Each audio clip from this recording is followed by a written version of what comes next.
pasado hablamos de memoria de aprendizaje. Este año vamos a hablar de ictus. Ictus, y cuando hablamos de ictus tenemos que hablar de cerebro. Quiero preguntaros antes de empezar, si yo muevo el cursor, si lo veis. ¿Lo estáis viendo? ¿La flechita? Sí, Cristina. Genial. Pues continuamos. Entonces, si vamos a hablar de ictus, vamos a hablar de cerebro.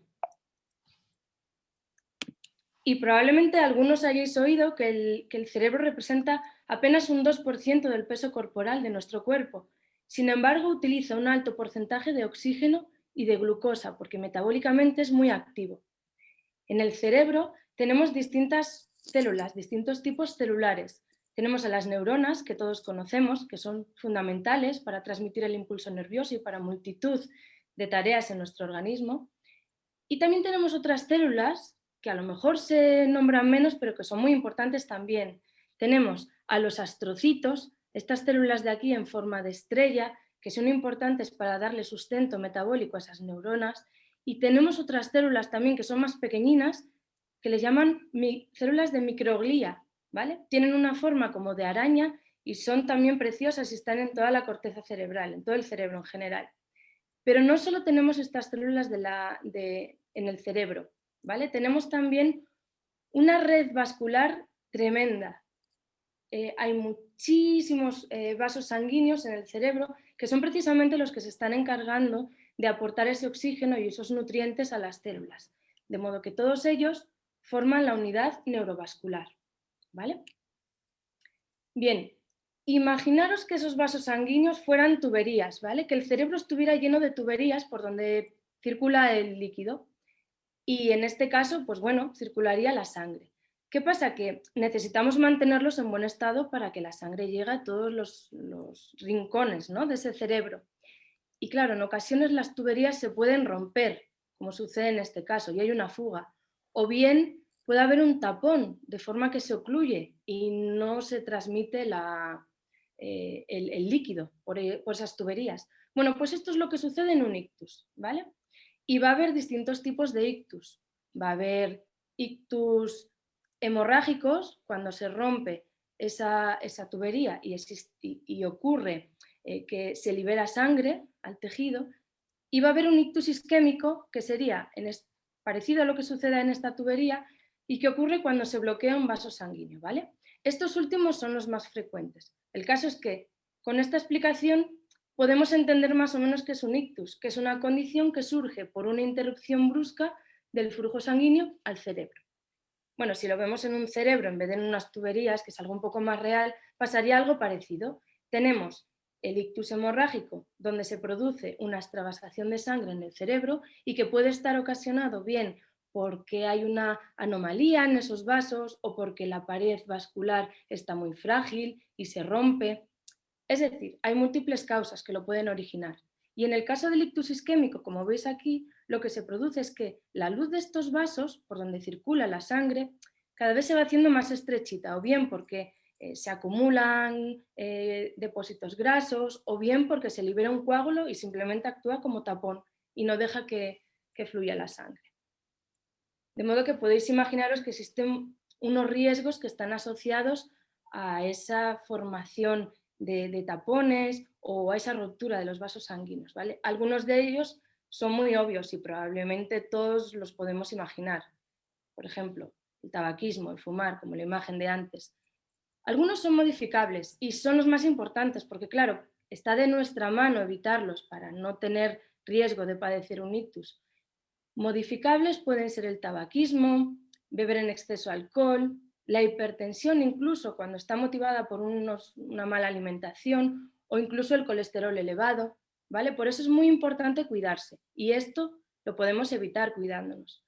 Lamentablemente hay otros que no son modificables, como por ejemplo el género, la edad o la genética, lo que heredamos de nuestros padres. Hay personas que a lo mejor nacen con una de esas malformaciones. Bueno, tendrán que cuidarse, ¿vale?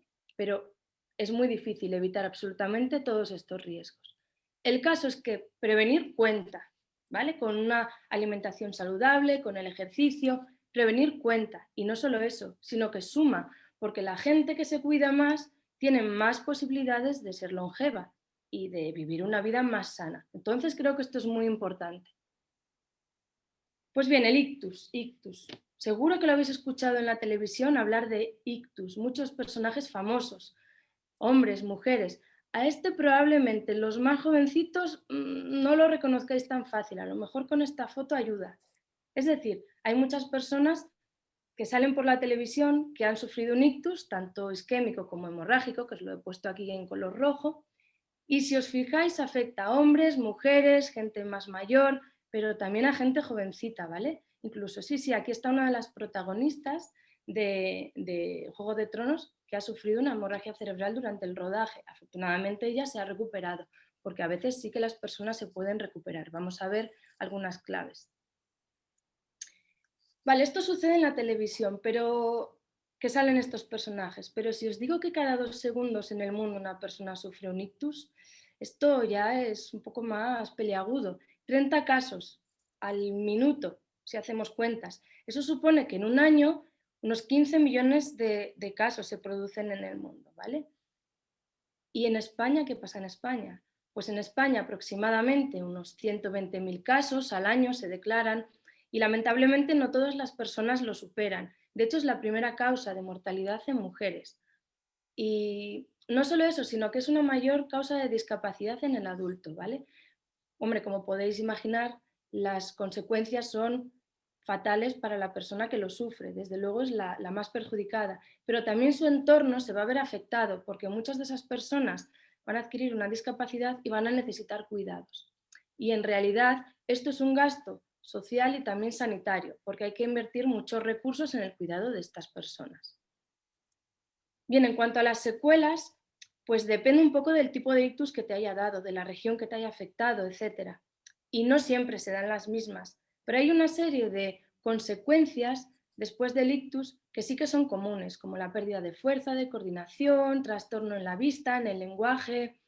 Hay personas que tienen pues menos sensibilidad o que sienten dolor, incluso síntomas diferentes como dificultad para tragar, incontinencia urinaria.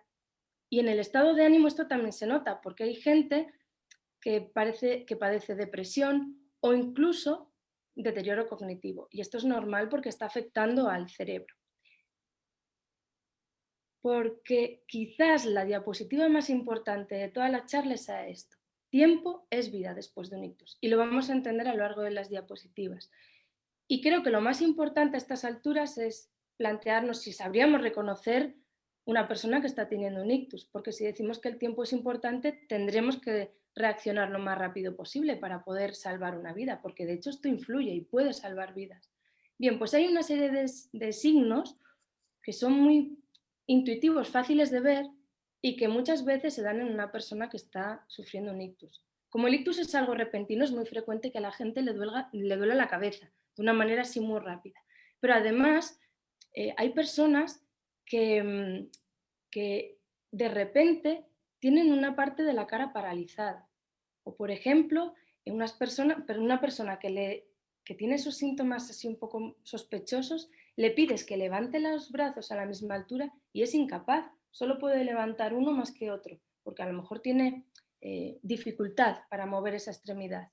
De hecho, hay otro síntoma muy llamativo y es que si tú le dices a una persona que repite una frase, probablemente tenga un discurso súper enrevesado y sin coherencia.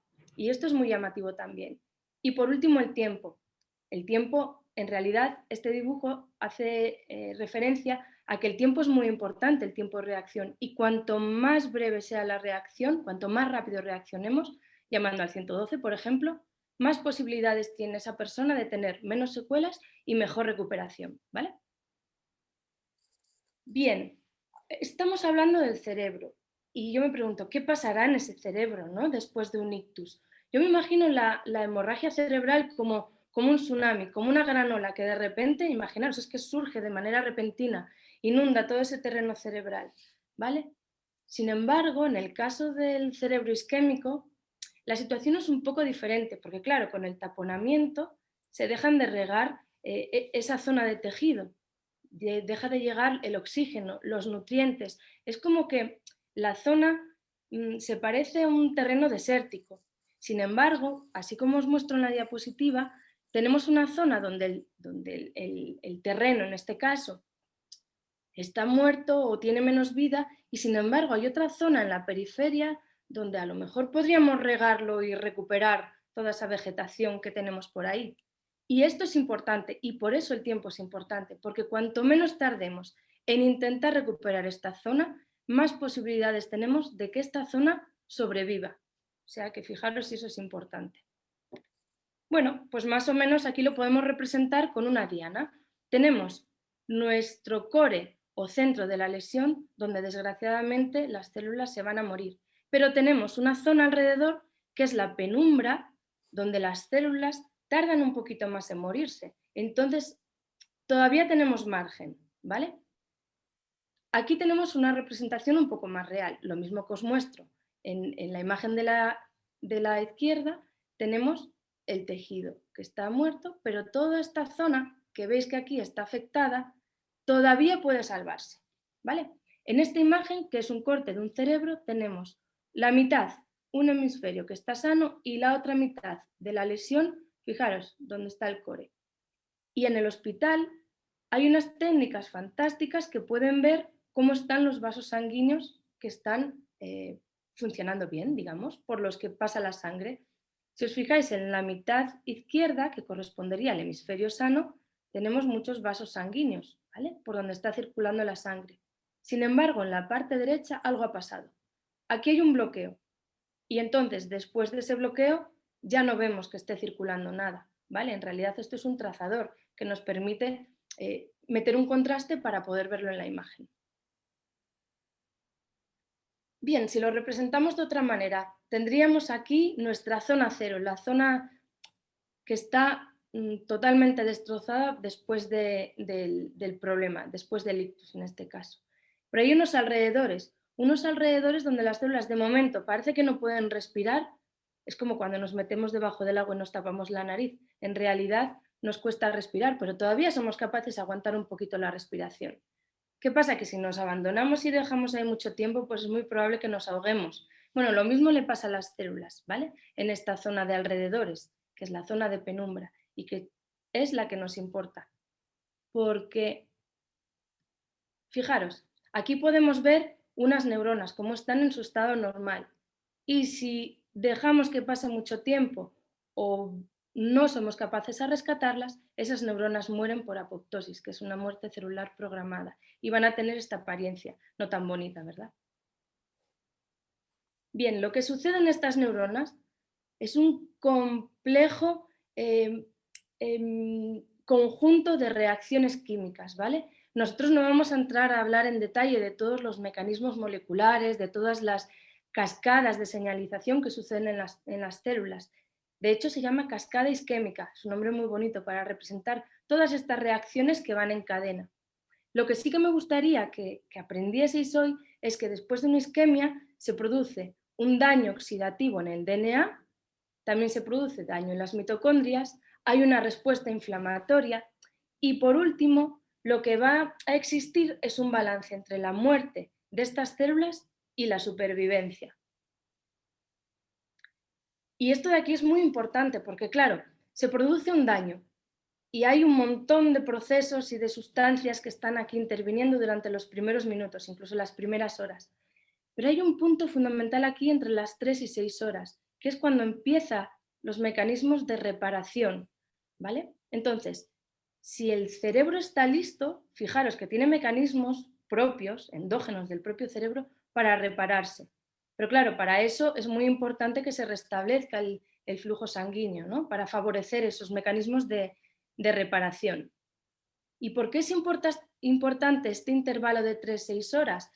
Porque, por ejemplo, una persona que tenga un ictus, si va al hospital, le van a poder realizar unas técnicas o dar un tratamiento que va a favorecer la reperfusión y va a favorecer la protección de estas neuronas, ¿vale? De modo que podemos controlar la progresión del daño y el tamaño de la lesión. Bien, ¿y qué tratamientos son estos de los que hablamos? Pues uno de ellos es el uso de anticoagulantes, de un compuesto químico que pueden inyectar en el hospital y pueden favorecer de nuevo la circulación sanguínea. En ocasiones, en casos concretos, cuando la oclusión es en un vaso grande, también pueden entrar con un hilo muy fino y retirar, fijaros si es difícil esto, y retirar el coágulo que está ocluyendo el vaso sanguíneo. Y mirar qué maravilla, aquí teníamos una oclusión, como os mostraba antes, y después de un tiempo, fijaros cómo se recupera el flujo sanguíneo y podemos ver todos esos vasos sanguíneos que hay en el cerebro. Todo ello gracias a técnicas que se desarrollan en el hospital y que son efectivas principalmente en las primeras horas. De nuevo, el tiempo es súper importante para el cerebro. Bien, afortunadamente nuestro cerebro es muy sabio y tiene mecanismos de reparación en horas y reparación en los días siguientes. Hay una reparación espontánea, se expresan genes de reparación. Las células liberan sustancias que van a modelar el entorno molecular, de modo que van a intentar reducir esa muerte celular para fomentar esa supervivencia de las células. Y claro, esto nos permite, el estudio de estos mecanismos, de estas vías, nos permite pues, investigar si hay algunos fármacos o algunas terapias en las que podamos utilizar otras células para mejorar el estado de estas personas, ¿vale? Pero esto no se queda aquí, sino que semanas más tarde se producen modificaciones en la estructura y la función cerebral. Y esto es fascinante porque el cerebro tiene una capacidad plástica asombrosa. Es decir, si una persona sufre un daño en un área encargada de una función concreta, el cerebro tiene mecanismos para que otra zona, diferente a la inicial, se encargue de realizar esas tareas. Por tanto, va a ser muy importante en la rehabilitación y de hecho la rehabilitación es fundamental para recuperarse después de un ictus y tiene mucho que ver con que las personas también tengan menos secuelas, ¿vale? Bien, nosotros en el laboratorio estudiamos pues, muchos de estos acontecimientos y lo podemos hacer gracias a que tenemos modelos de ictus hemorrágico, como podéis ver aquí, un cerebro sano arriba y un cerebro donde se le puede inducir una pequeña hemorragia de forma controlada y ver cómo evoluciona y cerebros donde podemos modelar el ictus isquémico. Aquí veis un cerebro sano que respira todas sus células y por eso está en rojo, y aquí un cerebro con ictus en esta zona, que veis que está blanquecina y que eso indica que ese tejido está muerto. Pues bien, empleando distintos modelos, nosotros podemos estudiar pues, cómo está la expresión de distintos genes, distintas proteínas, analizar los fenómenos de muerte, supervivencia celular e incluso medir esos factores de crecimiento que son súper importantes porque no solo van a promover la supervivencia, sino que son los encargados de reclutar este selecto pelotón de células madre que están en la médula ósea y que pueden llegar incluso al cerebro para ayudar a reparar. Esto también es curioso. Y por último, estudiamos la genética de las personas para ver si hay algún marcador que nos puede indicar que pacientes se van a poder recuperar mejor que otros. De modo que con todo ello podemos analizar cómo es la recuperación funcional y podemos intentar buscar estrategias para mejorar el pronóstico de los pacientes. Pero como os decía durante toda la charla, probablemente esta sea la más importante de todas, la diapositiva más importante y el mensaje que yo creo que os tenéis que llevar a casa, y es que el tiempo es vida y cerebro después de un ictus y que una llamada ante cualquier duda al 112 puede salvar vidas, ¿vale?